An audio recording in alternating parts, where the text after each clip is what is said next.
Hello everyone, today I want to say a story about Brave. Long ago, in the mountains of Scotland, there was a kingdom ruled by King Fergus and Queen Eleanor. They had a daughter named Merida. Merida was a princess, but she was not like the princesses you hear about in many fairy tales.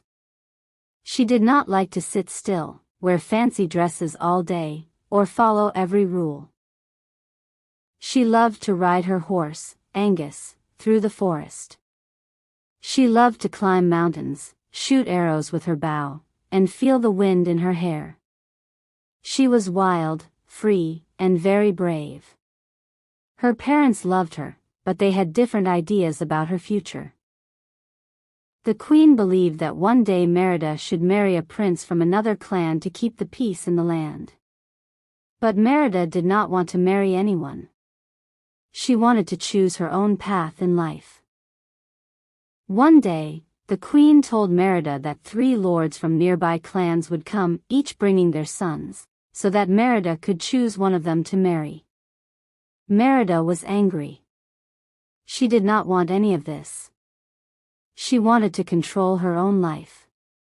But the queen said it was tradition, and tradition must be followed. When the day came, the young men arrived, each one trying to impress Merida. But Merida had a clever idea. She said that since she was a princess, she had the right to choose the challenge for her own hand in marriage. She chose an archery contest. The 3 young men tried their best, but Merida outshot them all. She even split one of their arrows with her own.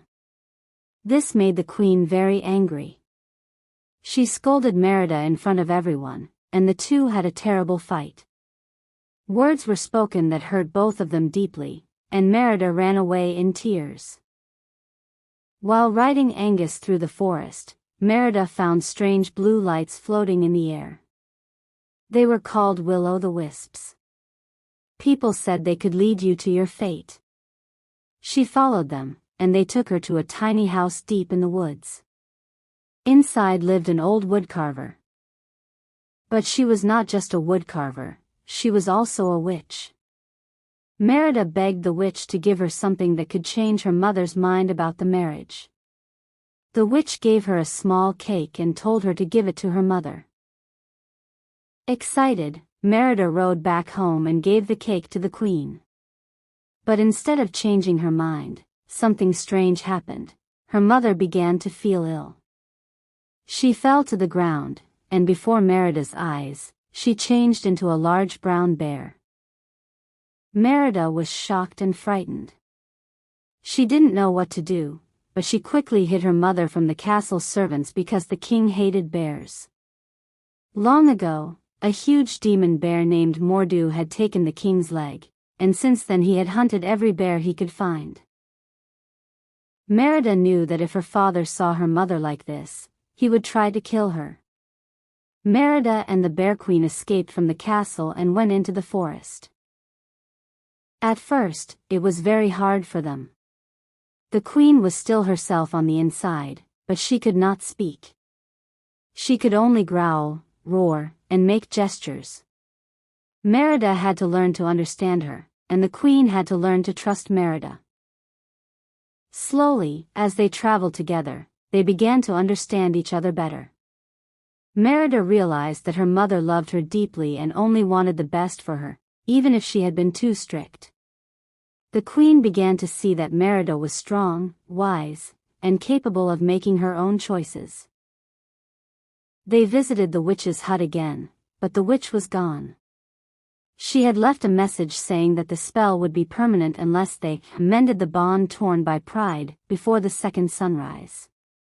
Merida understood that this meant she had to fix her relationship with her mother, but she wasn't sure how. She remembered that she had ripped a tapestry during their fight in the castle. It showed her family, and her part of the picture was torn.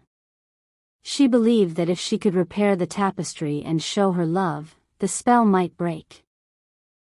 On their journey back to the castle, they were attacked by Mor'du, the giant demon bear. He was huge, with red eyes and scars from many battles. Merida tried to fight him, but he was too strong. Just when it seemed like Mor'du would kill Merida, the queen bear jumped in front of her and fought the beast. With great strength, she pushed Mor'du into a huge stone that fell and crushed him. His spirit left his body, and Merida saw for a moment that Mor'du had once been a man, a prince who had been cursed because of his own pride. They reached the castle, but the king and the lords were already in a great hall, arguing about the marriage. Merida stood before them and spoke from her heart. She told them that people should be free to choose their own fate and that the old traditions could change. Her words were so honest and brave that the lords agreed to let their children marry when they wanted, not by force. But time was running out. Merida rushed to her mother's room and placed the tapestry over her bare form, sewing the tear as fast as she could. She hugged her mother tightly and cried, telling her how much she loved her and how sorry she was. The sun rose, and for a moment nothing happened. Merida thought she had failed. But then, in a bright light, the bear turned back into Queen Eleanor, smiling warmly at her daughter. The curse was broken because their bond had been healed, not just the tapestry, but the love and trust between them. From that day on, Merida and her mother were closer than ever. They still sometimes disagreed, but they listened to each other.